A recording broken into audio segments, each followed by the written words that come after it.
berada di lobi Museum Nasional. Di sini saya mempunyai tiket atau salah satu contoh tiket dari masuknya Museum Nasional. Harga untuk masuk Museum Nasional ini ternyata murah loh, Rp5.000 untuk dewasa dan Rp2.000 untuk anak-anak.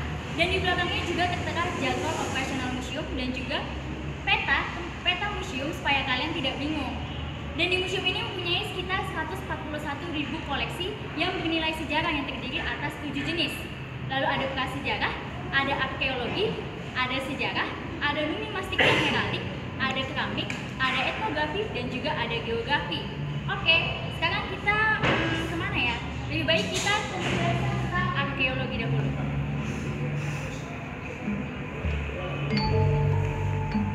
Ya, arkeologi di sini adalah peninggalan pada saat zaman Hindu-Buddha awal abad ke-5 sampai abad ke-15.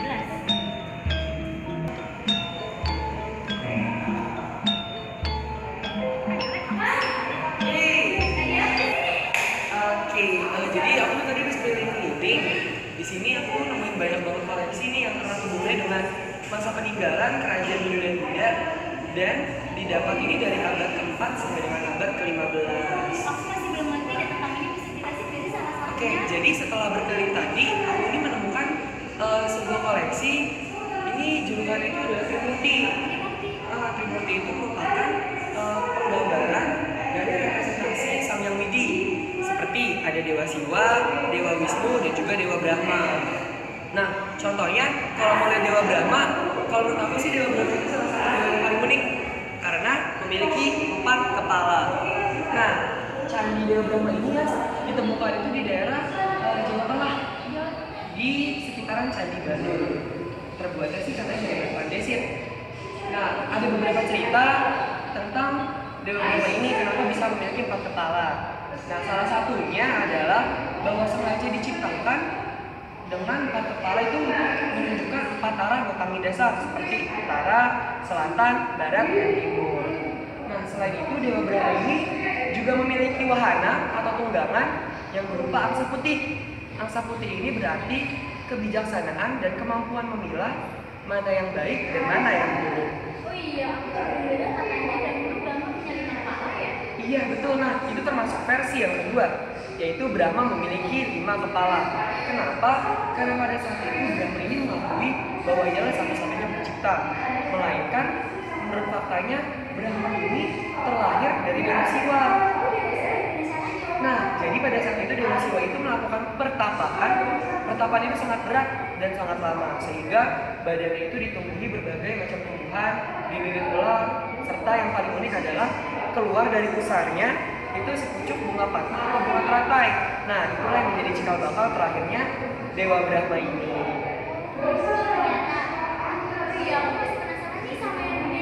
Oke, nah yang besar di sini dari informasi yang telah aku tahu ya, ini merupakan koleksi terbesar nih di sini.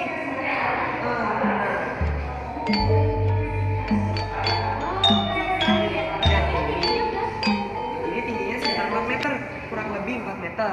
Beratnya juga kurang lebih 4,41. Ini arca apa ya? Ini namanya arca Bhairawa Buddha. Nah, kalau dilihat dari namanya mungkin identik dengan Buddha, kawan-kawan.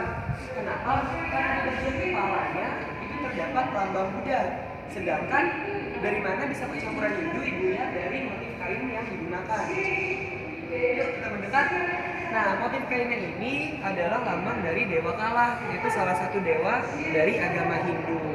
Nah, arca Bhairawa ini ditemukan di daerah Padang-Moco, Sumatera Barat. Nah, kalau yang unik di sebelah sini, nah kenapa bagian lututnya ini agak rusak?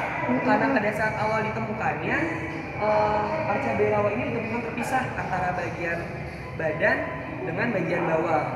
Nah, ditemukan pada saat posisi tertidur, yang timbul hanya bagian lutut. Karena yang timbul hanya bagian lutut dimanfaatkan oleh para petani di daerah tersebut untuk mengasah alat-alat tani seperti parang, celurit, dan lain-lain. Oh iya. Bisa dilihat di sini. Enggak sih, sebenarnya di sini kita itu lagi belajar, sama-sama belajar untuk mengetahui apa saja koleksi-koleksi yang ada di Museum Nasional. Nah, saya juga punya beberapa teman yang akan kita jumpai di ruangan sebelah sana. Yuk, kita ke ruangan sebelah sana. Saat ini kita akan melihat koleksi yang berhubungan dengan suku bangsa dan budaya di Indonesia. Wah, aku pengen tahu banget nih suku bangsa yang ada di Indonesia. Nah, kita akan langsung aja ke sana. Nah, di situ udah ada teman aku tuh, Yes. Yuk, kita ke sebelah sana. Halo. Hai, halo. Mbak. Baik. Nah, ini teman aku. Yasinta. Yasinta. Oke, nah jadi Kak, tadi itu kita udah keliling-keliling museum nih. Kita pertama udah lihat koleksi arkeologi. Sekarang kita pengen tahu nih, koleksi apa aja yang ada di ruangan ini. Ini adalah ruangan etnografi. Ruangan etnografi ini menyimpan koleksi peninggalan dari suku bangsa yang ada di Indonesia, mulai dari Sabang sampai Merauke. Ini adalah salah satu koleksi peninggalan dari Sumatera Utara. Namanya Sigale-Gale. Boneka Sigale-Gale ini digunakan untuk upacara kematian. Yang meninggal adalah seorang laki-laki yang sudah menikah, tetapi saat dia meninggal dia memiliki atau punya anak laki-laki. Karena anak laki-laki dalam suku Batak sangat penting sebagai penerus nama marga. Tadi kita udah puas ya dari daerah Sumatera. Saat ini aku pengen lihat nih, ada satu pulau yang menjadi daya tarik bagi para wisatawan, yaitu Pulau Bali. Nah, di sini aku punya teman nih, yuk kita ketemu sama dia. Halo Ani. Apa kabar? Nah, kita pengen dapat informasi lebih nih tentang koleksi yang berasal dari Bali nih.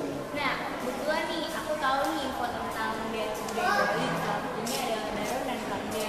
Nih, bisa kamu lihat nih berdua ada Barong sama Rangga. Barong dan Rangga ini mewakili kebaikan dan keburukan karena masyarakat Bali di sana mempercayai bahwa Barong dan Rangga bahwa keburukan dan kebaikan itu harus seimbang. Nah, Rangga ini mewakili keburukan. Kenapa aku bilang mewakili keburukan? Karena bisa kita lihat nih dari Rangga ini punya kuku yang panjang, yang Rangga ini sering banget mencekam musuhnya. Dan Rangga mempunyai lidah berapi yang panjang itu karena menggambarkan rasa tidak puas Rangga akan kelaparannya. Dan Rangga mempunyai rambut yang panjang, simbolkan dia adalah seorang wanita dirinya yang mempunyai jahat. Sedangkan Barong sendiri, Barong ini mewakili kebaikan dan kepalanya Barong ini bisa diganti dengan 4 hewan lainnya seperti singa, macan, dan kucing. Itu sih aku tahu. Representasi dari sifat buruk dan sifat baik yang harus berjalan berdampingan ya. Iya, benar banget. Biasanya dimainkan dengan musik lain ada nggak? Pakai musik gamelan. Gamelan Bali ya? Oh, jadi ini gamelan Bali. Nah, bedanya gamelan Bali sama gamelan Jawa itu dudukannya lebih tinggi dudukan gamelan Bali dibanding gamelan Jawa. Dan biasanya tarian Barong dan Rangga ini dipakai untuk mengucapkan selamat datang kepada wisatawan di Bali. Oh. Wah, bagus ternyata info dari Bali nih. Kira-kira ada lagi nggak dari Nusantara tentang budayanya yang bisa kita lihat? Mungkin lebih banyak kayak di belakang sana, tapi aku lagi mempelajari tentang Bali dulu karena aku mau ada job ke Bali. Oke, yaudah berarti kita masih lanjut keliling ke daerah Nusantara lainnya. Oke, terima kasih.